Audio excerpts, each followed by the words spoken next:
and I'm excited to welcome our guest today, Lynette Leong, Chief Sustainability Officer of CapitaLand Group. CapitaLand Group is one of Asia's largest diversified real estate companies, and Lynette is tasked with leading the group's sustainability strategy and integrating them into its business and operations to drive ESG performance. Lynette is also on the boards of Singapore's National Environment Agency and the advisory boards of the National University of Singapore's School of Design and Environment and of Singapore Management University's Lee Kong Chian School of Business. CapitaLand recently launched its Sustainability Master Plan, outlining its strategies and targets for 2030 and outlining a new metric called Return on Sustainability. So we are excited to be learning more from her today. Lynette, thank you so much for joining us. Thank you, Jessica. I'm so honored and privileged to be here. I'd like to dive right in. So CapitaLand recently launched a very exciting Sustainability X challenge, which is a first by a real estate company. EcoBusiness is very excited to be partnering you on this inaugural initiative. Can you tell us a little bit more about your vision for this innovation and how does it form a key part of your sustainability strategy? Indeed, we are so excited because the Sustainability Challenge is the first global platform for the built environment. So what we are hoping to do is to really push boundaries in innovation and collaboration. And we feel that it is to solve problems in the built environment, you need a lot of partners in the ecosystem to come together. And so, aligned with our sustainability master plan, we are thinking that there are a lot of different solutions that are required to solve different pillars in our master plan. And in our master plan, it's a very comprehensive strategic blueprint that's going to take us for the next 10 years. We have set very ambitious targets, and one of them is meeting the science-based target of carbon emissions reduction, and it has been validated by them. So with that, there is also the, besides energy, there is also water, waste, and also the indoor building environment and health and safety. So with all these ambitious targets, how do we solve that? The targets are so ambitious that we don't think with the current technology we're able to meet, frankly speaking. So that's why we said that, yes, let's launch a platform and then crowdsource globally all solutions. And from Singapore and from different parts of the world where we have our footprint, we may not know what solutions are available. So far, the response has been really very positive, and it's coming from all over the world. So we're really excited to see at the end, when the submission window closes, what solutions come forth. With the solutions, you're not just solving one problem in one country, but you're solving the problem that exists in all our asset classes in countries around the world. So that's the exciting part. So the scalability is there.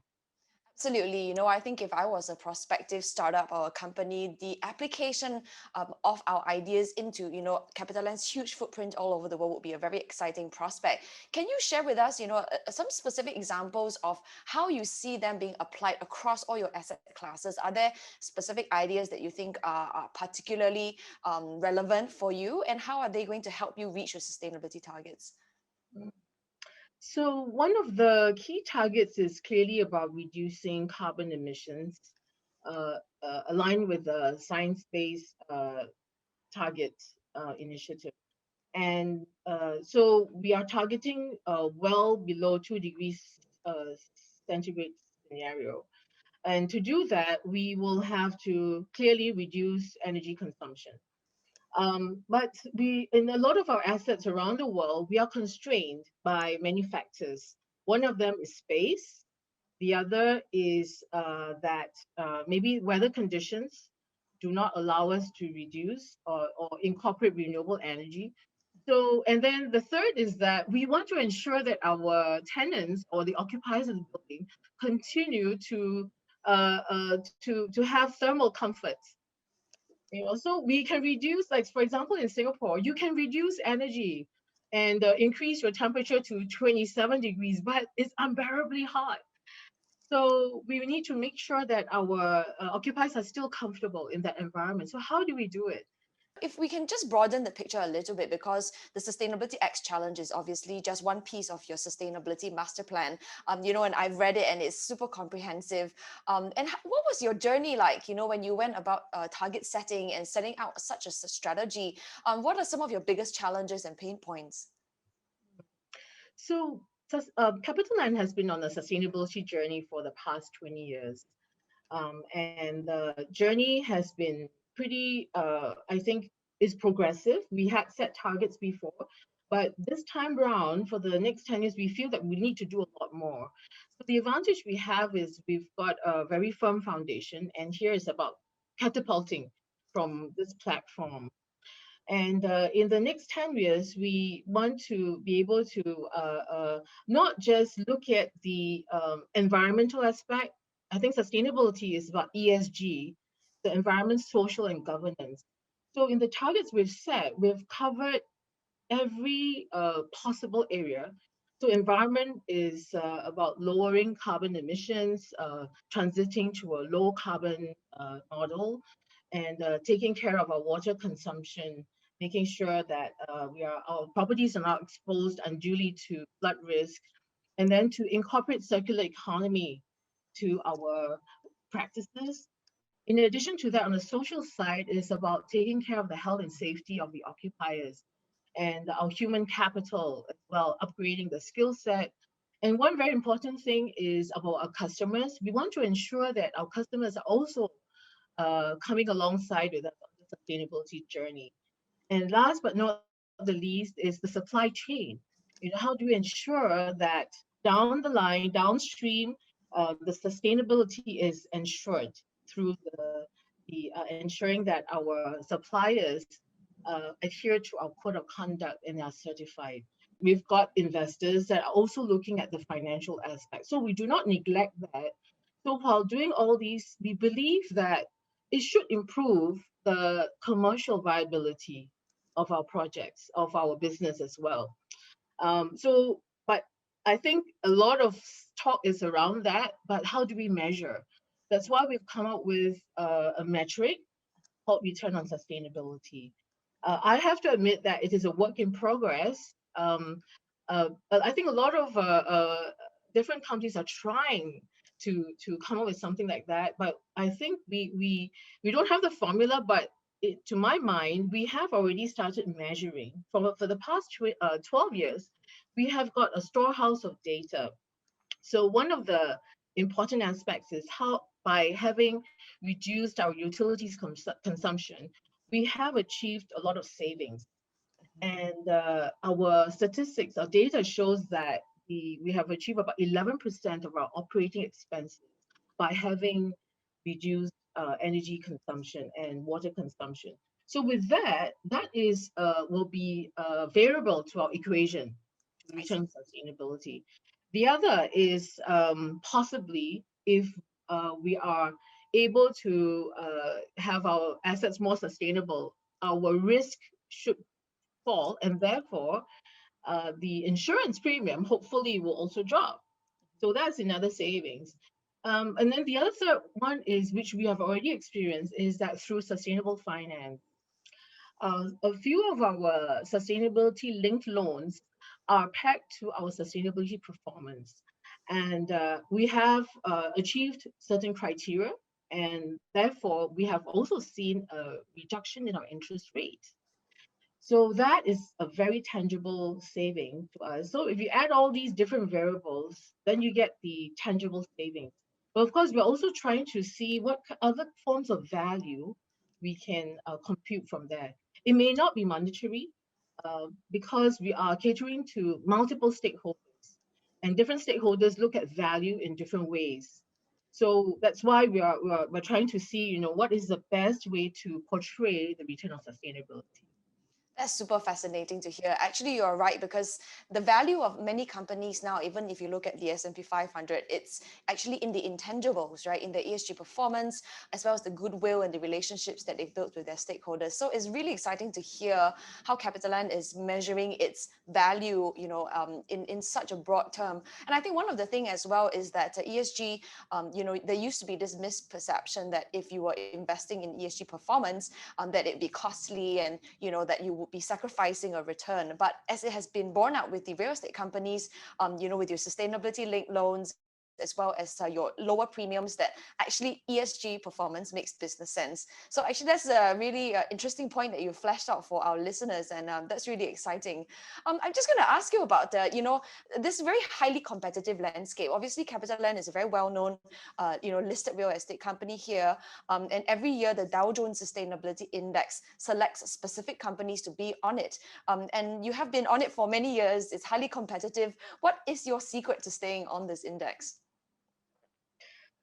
I don't think we have any secret. We just do whatever is necessary, and as a responsible company, we should be doing. So I guess we are, first of all, very honored to have been listed on that index for so many years, and also been recognized as on the top tiers. So I think with that, it actually helps us to also look at ourselves against all the other global players, and it helps us to benchmark ourselves and to see, all right, so we're among the global sustainability leaders, and what else can we do? So it's really helping ourselves improve from here on. So secret sauce, well, I think it's about, first of all, I think commitment is very important, and the commitment level within CapitaLand starts from the very top, from our board of directors. So our sustainability master plan, as an example, is endorsed completely by the board, and then it's also throughout the entire organization, our top management. We have members of management, as well as our directors, independent directors, sitting on our sustainability council. In fact, it's chaired by one of our independent directors. And then it goes down to a working level. We have different committees uh, tackling different areas of sustainability. That's how we execute that throughout the entire organization. And it's actually a really good point you make about the boards, actually, because from where we sit, when we actually assess companies or report on them, the ones that usually do very well in ESG actually has board support. And I think if you look at, the financial industry now, the likes of BlackRock, who was also previously, a guest on this podcast, they've pointed out that they've actually gone to each company and actually looked at their ESG performance. And if they were not doing well, started to vote out the directors. So I think this is really, a huge trend that's coming up, which had never been seen before. Institutional investors actually looking at the performance, linking that to the board directors themselves, and then actually acting on that. So I think this is a very encouraging trend, and it's so encouraging to hear that that commitment from the really top level. And actually moving on from that, we have recently seen this whole movement within the corporate landscape globally on achieving net zero sustainability targets. For example, Google, Microsoft, the likes of the big tech companies, as well as the big energy companies such as BP and Shell, unimaginable a few years ago, actually saying that they will be net zero by 2050. Do you think that this is achievable for the real estate companies? We had Fraser's Property, surprise us with a net zero target just yesterday. And do you think this momentum can be sustained? What are your thoughts? I applaud Frasier's Property for having made that bold statement. So internally, we had thought about that, but we are looking at something that's practical. So that, and our master plan is for the next 10 years and to be reviewed every 2 years, along with the growth of our business. So, because there's so much uncertainty out there, and our business model continues to change and evolve along with the times, and therefore, we feel that we want to make a solid commitment for the next 10 years, and we show very clearly how to get there. So, in our master plan, you will see that we have formulated 5 pathways ways. So I guess the devil is in the details, and we want to be very upfront and say this is how we're going to get there, and you can monitor our progress. We issue a global sustainability report every year since 12 years ago. So you can track our progress. So I think it's important to not just set a target, but to say, articulate how you're going to get there and monitor your progress and disclose your progress. So the net zero, we feel for the next 10 years, it will be a very tough call, which is why we have not committed to that. But and that's why we feel that one of the things that is very important is innovation and collaboration in order to accelerate that, which is why we launched the CapitaLand Sustainability X Challenge. And, uh, and besides that, the capital markets need to also come together to support it. So I think we've seen good capital flows. You mentioned earlier about BlackRock and all these investors. And I think that is very positive because once they recognize that, after all, real estate is a capital intensive business. So you need the equity investors, also the debt investors involved through sustainable finance. So I think it takes the whole ecosystem. And but for us, we also want to ensure that our carbon emissions targets are validated. So we actually have a pathway, and that's why to have that being validated by SBTI has been very important to us. And we think that if we were to continue this trajectory, we will be able to get to net zero by maybe earlier than 2050. But is about how to get there. So we say 2030, we're confident to be able to achieve that number. This is really exciting to hear because if you think about, net zero targets, not just companies are making it, but even countries are making it. The likes of, say, China has said, net zero by 2060, Japan and South Korea, as well as Singapore in the second half of the century says they want to be net zero. And the points you made about transparency and accountability absolutely is so crucial because there's a conversation now about whether some of these targets are the subject of greenwashing and, you can make very big targets, but where is the accountability? So super encouraging to hear you say that. But what do you think is, CapitaLand's role? I mean, you are operating in many of these countries that say they want to be net zero.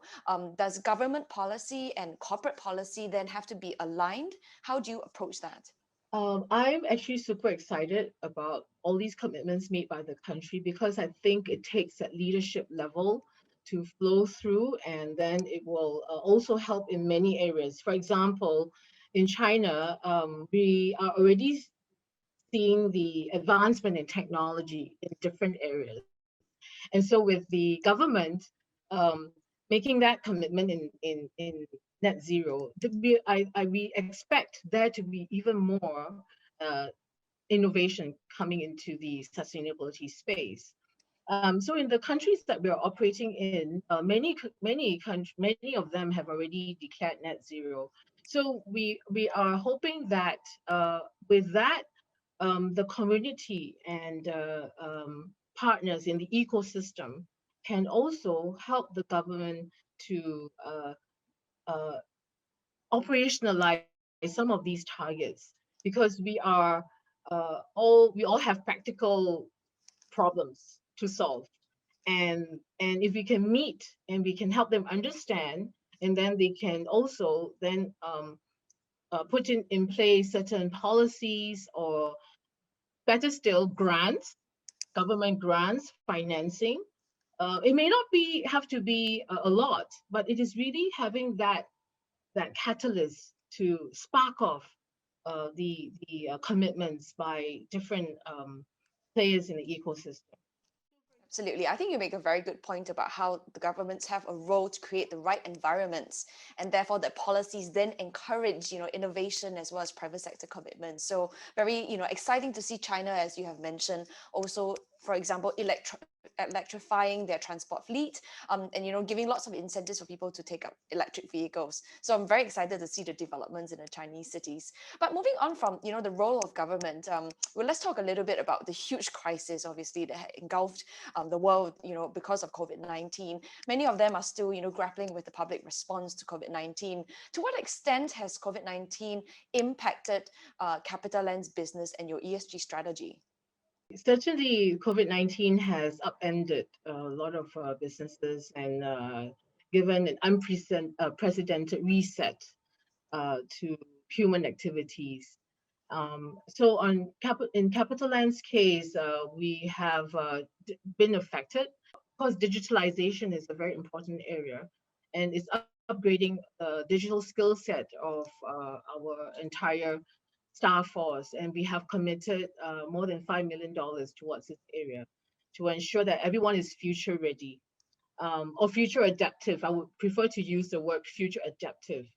At the same time, we are also seeing that the S in the ESG has become a lot more prominent.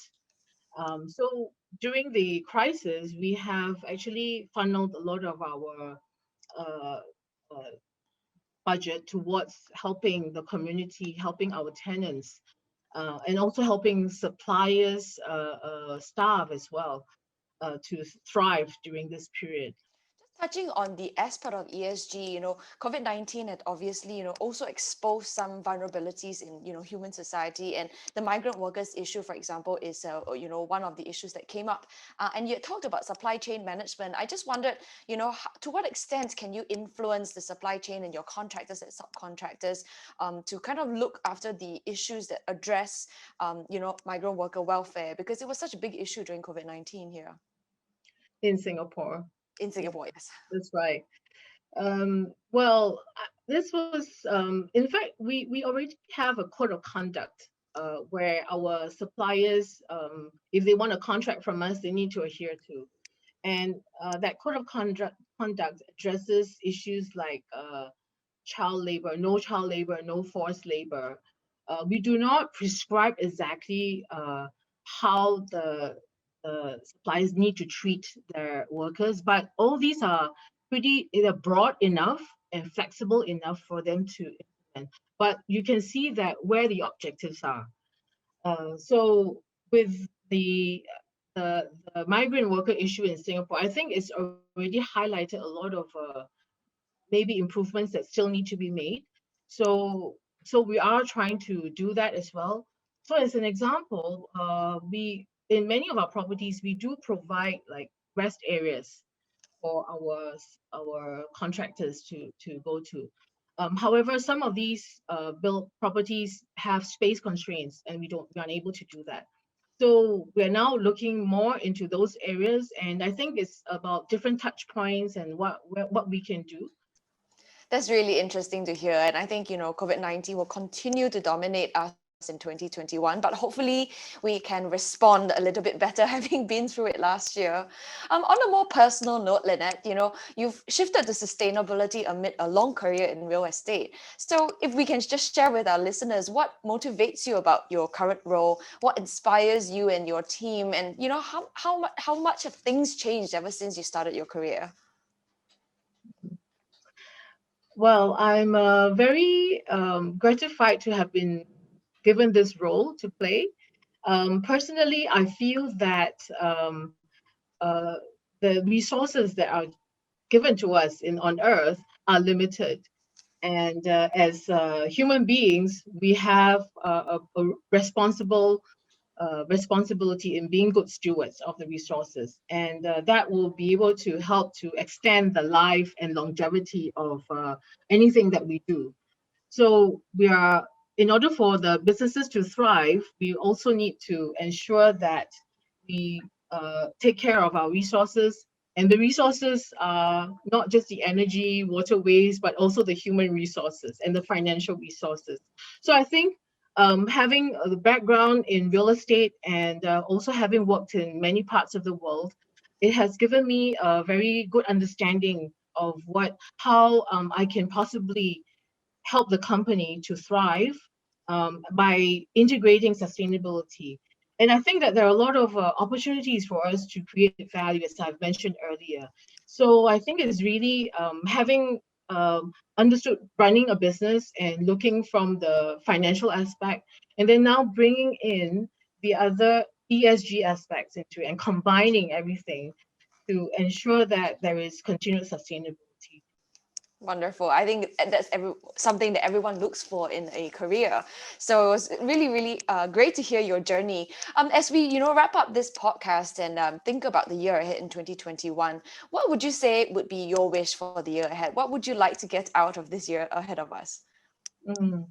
I was just reflecting on this in 2019, end of 2019, I was hiking in New Zealand, and that was late spring going into summer. So I was expecting perfect weather.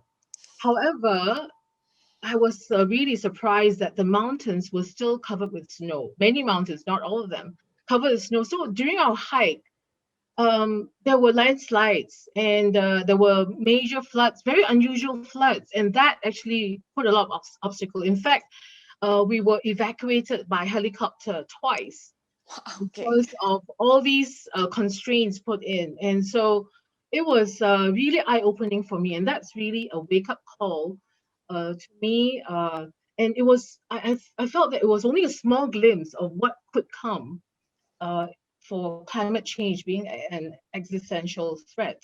So I think COVID-19 is just, I think, a warning to us. And you've seen that the healing has taken a long time and uncertain as well. So I'm hoping that people would recognize that. And I'm really glad to see that a lot of the investors are already waking up to that fact. Many companies are already starting to mainstream sustainability. I think at the end of the day, the innovation is still very important. So that may mean that you need to really rethink business models and also innovation in the way best practices are carried out. And so through the CapitaLand Sustainability X challenge, we're hoping that it will really spark off something. It is our inaugural challenge, and we are looking at 4 different pillars of our master plan. But because of the overwhelming response, we're hopeful that we can do this every year, and then we can then stretch our and push boundaries in innovation in different areas so that we can see the entire ecosystem thrive and be excited about being on this journey together. Thank you so much, Lynette. It's great to hear that commitment to want to do this every year and to continually search for innovation. I think you also made a very good point by pointing out that COVID-19 really is a short-term crisis amid a much longer-term one that we're facing with climate change, and that we really need to keep our eye on the long-term response of our communities. So on that note, thank you so much, Lynette, to be wrapping up this podcast. That was a most insightful discussion, and I've learned so much from you. That's all for now, folks. Stay tuned for our next podcast, and thank you for listening.